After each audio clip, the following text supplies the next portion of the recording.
If you're going to buy call options, then please watch this video. It's widely speculated that 80% of option contracts expire worthless, suggesting that it is better to be a seller of options versus a buyer. However, that's not entirely true. In reality, as a buyer of call options, you should be looking at these 5 things to give you the best overall odds to make a winning trade. When you buy a call option on a given stock, like the ones shown for Apple right here, what you are doing is making a bet that the stock will move higher. If it doesn't, or if it stays the same, you would lose money. But if it does, you'll make a tidy profit. That's basic principles, and I'll show you some more examples a little bit later on in this video. So before buying a call option, first and foremost, you need to check the implied volatility level of the stock.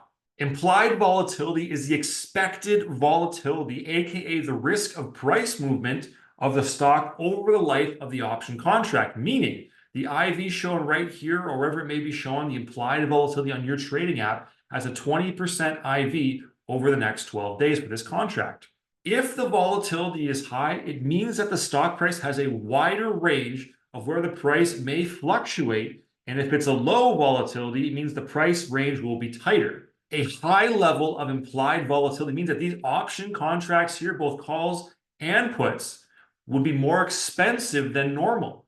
And in the game of buying low and selling high, you definitely don't want to be caught in a scenario where volatility is high, you buy high, volatility drops, lowering the price of these option contracts, and then you having to sell at a loss. An example of this would be around an earnings announcement, where the volatility would be super elevated or very high because there's a lot of uncertainty around where the stock's going to move after earnings are announced for the quarter. If you bought a call option prior to the earnings date, you'd be paying more for the contract than normal, given the higher implied volatility of that event. Plus, something that I found shocking when it happened to me could also happen to you. If you buy a call option during this period of high volatility, and then the earning results come out, even if the stock price goes up like you want it to, all the uncertainty is now gone. This causes the implied volatility level to decrease, which in turn causes the value of option contracts to also decrease and go down.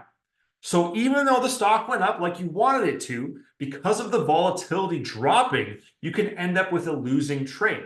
This phenomenon is known as volatility crush and is something you must be aware of. Ideally, it's better to buy a call option when the implied volatility is low, making the cost of buying the call option much less. If implied volatility is lower than normal, there is a chance that it could then rise back to an average level. And if it did, it would increase the value of your call option, resulting in additional profit to your trade. Now, I like to check the volatility of a stock in my watch list by adding a couple columns in here that give you the idea of where the volatility is currently at. I've got the historical volatility HV close here and the closing implied volatility as well, showing me the current level at 26% for Apple right here, being above the historical volatility of 21%, meaning it's somewhat elevated at this time. I also like to have on the 52 IVR, which is a ranking of the volatility over the past 52 weeks, and also showing me the 52-week IVP, which is just a percentage of where the volatility for a stock is currently at. The higher the number here to 100%, the more volatility there is baked in. The higher the number here up to 100, again, the higher the volatility is compared over the last 52 weeks. Doing this in my watch list allows me to quickly rank the companies that have high levels of implied volatility compared to historical, meaning that call options would be much more expensive to buy on the Intel, Netflix, AMD crowd versus the Zoom, Nike, and Nvidia, with Apple somewhere in the middle here, with current volatility being a bit elevated, but not too much by comparison. Next, before buying your call option, you need to hop into a chart and understand where the price has been, where it's currently sitting now, and where it's likely to go in the future. Remembering that you need the stock price to move up and go higher in order to make money when buying a call option, there are 2 technical setups you definitely want to key in on your chart, and 2 you want to avoid at all costs. One of the ideal scenarios for buying a call option is when a stock has come down and is starting to base or accumulate sideways just kind of like it is here with a range-bound trading area right there, that is also acting as a floor right here that it does not want to drop below. You can see here in previous months, it tried to get down through that level. It made a quick little hop underneath and was quickly bought back up and pushed higher, making the floor for this kind of stock right around this 168 and change level. That's the first scenario where you want to gotta go. And this is an accumulation phase that is hopefully then going to move higher after basing and more buyers come in, and it moves up this way. The second ideal technical setup is when there is a long established uptrend already in play. You can see here, if you got in somewhere along this uptrend moving higher in here, even at this point, even here, you would still be making a ton of cash in a very, very strong bullish uptrend that is moving higher. It's hard to see the start of these sometimes. So that's why I say during the middle of one as it continues to move up and up and up. Now, a non-ideal setup is when the stock gets to a super high level and starts topping out. You can see as we got higher and higher into this level right here, we have this big green candle right here with a super long wick, meaning the stock was trying to move higher, and it did for a short period of time with the buyers winning the battle. But then quickly the sellers came in and drove the price right down saying, hey, we're not ready to be at this level, at this 198 level. That's too high. So that's a clear signal there where there's a kind of downward pressure. And then when the downtrend starts, that's our second indicator where you do not want to sell a call option. A couple red candles in a row is a sign to be patient and sit on the sideline and wait for that baseline kind of area where it's going to kind of stop and accumulate and hopefully rebound to reappear. You must get this direction right in order to make money when buying call options. So patiently waiting for the right technical setup is critical when you do buy calls. Hit that like button for me if you're getting value so far. And now we have to understand and check, because our strike price greatly influences our odds of success in a trade. So there are two terms you need to know: in the money and out of the money. If the stock price is around 170, like it is for Apple right now, you can see here Apple's price at 169, let's call it 170. In the money would be anything lower than 170 in this blue area shown right here. So 165, 160, all the way down to 0. And out of the money, because the price hasn't gotten up to that level yet, would be 172, technically 170 as well, 75, 80, 85, 90, and so on and so forth. Most new traders focus on buying these out of the money calls because they are cheaper. As you can see between the bid and the ask right there, 46, 42 cents versus 10.25, 17 and change. It's much cheaper to buy an out of the money call. However, this is done because these cheaper out of the money call options have less likelihood of being profitable and actually making a winning trade. This is largely based on how the value of a call option contract changes as the stock price changes. And if you can understand this, you will give yourself a big advantage compared to other traders. The delta column right here, that represents the amount that the option contract price, the call option in this case, is going to move for every dollar move in the stock price of Apple. So if we were to pick this 160 strike price right here, the delta of 0.9, let's call it 0.9. If Apple's stock price went up by $1, the value of this 160 call option currently at 10.35. If you take the middle between the bid and ask, we just average those and take the middle. So that 10.35 would add on 90 cents, becoming 10.35 plus 0.9, because that's the delta rate. It would then become 11.25.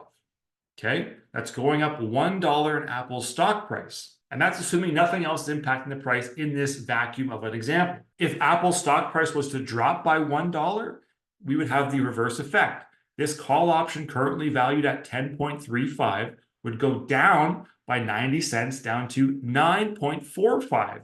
And in that case, you'd be showing a potential loss of $90. So as a call option buyer, you can increase the amount of potential profit by picking a higher delta call option and a higher delta strike price right here on the left-hand side. I myself personally like to see a delta rate of above 0.8, but I also take into consideration the volume and open interest and how close the bid-ask spread is when selecting my call options. Now that you know the impact of strike prices on your call option, you need to look at the expiration dates because they have a large effect on the price of your contracts as well. Time decay, aka theta right here, this bad boy right here is always working against you as a call option buyer, meaning every day that ticks on by, your contract is programmed to lose money based on time decay and getting closer to your expiration date. The good news is that theta works at different rates based on how far out you go in time when picking your expiration date. A shorter expiration date from 1 week to 2 months, anywhere kind of to this May 24th range, is going to have the largest and quickest amount of theta decay in this time frame. If you go 2 months out to 6 months, so June, let's say, out to October, November, theta is not going to be working as quickly. It's going to be more minimal, as you can see the values update there, versus the shorter duration. And if you go super long and you go a calendar year out, let's say, which is known as a leap in this scenario, you're going to have very low rates of theta as well, and they're going to continue to go down in value the further you go out in time. Basically, the longer you can afford to go out in time, the less theta decay is going to be working against you day after day. And the better your odds are going to be, in theory, of making money, assuming you get the direction right and the stock price does go up. And just before we walk through an example call option trade here, it's critically important that you understand why it makes more sense at times to buy call options versus buying stock outright. The profit potential of either is theoretically unlimited because a stock price could go up and up and up infinitely, leading to more and more profit if you buy shares or buy the call option. But the big benefit of these calls right here is that it requires a fraction of the cost compared to buying shares of stock. Let's look at some numbers here from June 21st to illustrate the point. If the current stock price of Apple, let's say, rounded up to $170 per share, if you were going to buy 100 shares, it would cost you 170 times 100, or $17,000. Or we can look at this June 21st, 2024 call option, 75 days till expiration, and let's pick the strike price of $150 right there, okay? If we wanted to buy this, it would be somewhere in between the middle of $22.45 and $22.75. Let's add those together, divide by 2 to get $22.60, the mid price. So it would cost us $2,260 to control 100 shares of Apple stock with this call option. We have a delta showing there of 0.87, which means we can capture 87% of any increase in Apple stock price for only 13% of the cost. How did I get 13% of the cost? It's because dividing 22.60 divided by $17,000, which would be the cost to buy the shares outright versus the call option, gives you a value of 13%, meaning the call option only costs 13% of the total price to buy the shares. You still control 100 shares and you get 87% of the potential move higher. Those are pretty good numbers when it comes to buying calls. Now, let's say in our example, Apple's price goes up to $180 per share. That's great. That's what we want to have happen. If you buy the stock, it goes from value of $17,000 up to $18,000, a profit of $1,000. Pretty good. When I divide 1,000 by the cost to buy those shares, 17,000, it gives us a return of 5.9%. Not too bad. You made a little bit of money. But if we compare this to the call option returns, you're going to see in a second how powerful these can be. We need to take our 22.60, which is the cost to buy this call option. We need to add in the price appreciation. So we get $10. We don't get to capture the entire $10 because remember, when you buy the calls, you don't get to get it all. You get a percentage. So we get $10 moving up, but we only get 87% of that. So we can add 87% or 0.87 times 10 to our 22.60, meaning the call option contract value is going to go from 22.60 up to 31.30. This is going to give us a return of $870, which could also be calculated in this example by going $10 of the stock price moving up times 0.87, which is our delta, times 100 shares, because every call option is made up of 100 shares of stock. So when you make an $870 return on a $2,260 investment, that works out to a 38.4% return on your investment, greatly dwarfing the 5.9% you would have gotten had you bought the shares outright. This is where the advantage lies. Plus, When you're buying call options, your risk is capped at this initial purchase price. The stock can go all the way to zero, meaning you could lose $17,000 buying the stock outright, or you cap your loss here at $2,260. Plus, if the trade's not going your way, just like when you buy shares, you can also close out your call option early and avoid losing the full amount. So let's put this all together and look at Apple as our stock that we want to buy a call option on. First, you'd go and check the IV. Well, I can see right here that the HV is 21 and the IV right there is 26 for historical levels. So Apple's a bit elevated, but again, it's not crazy out there based on my IV ranking. It's in the 45 area, so it means it's kind of in the mid-range where it's been over the past year. It's a little bit elevated based on percentage, so I'm probably paying a bit more than I would like to in this example. But if we like Apple and we think they're going to be bullish based on the technical analysis in step 2, that's probably okay for this example. Opening up our chart again, we can see that we walked through this earlier, that we have a kind of holding pattern right now for Apple. And it's been there before a few months earlier, but we have this basic trend line at the bottom level that we're not going to look to go below. And obviously, if you're going to be a responsible trader, if this does kind of break down lower and moves kind of below this 165, 166 level, you probably want to have a stop loss in this area built into your contract in order to make sure you don't lose more than you need to. If you get it wrong, you get it wrong, but we're banking here that this is going to kind of bounce off like it has before in the past, once, twice, 3, probably 4 times here, and get some momentum and break out and move higher.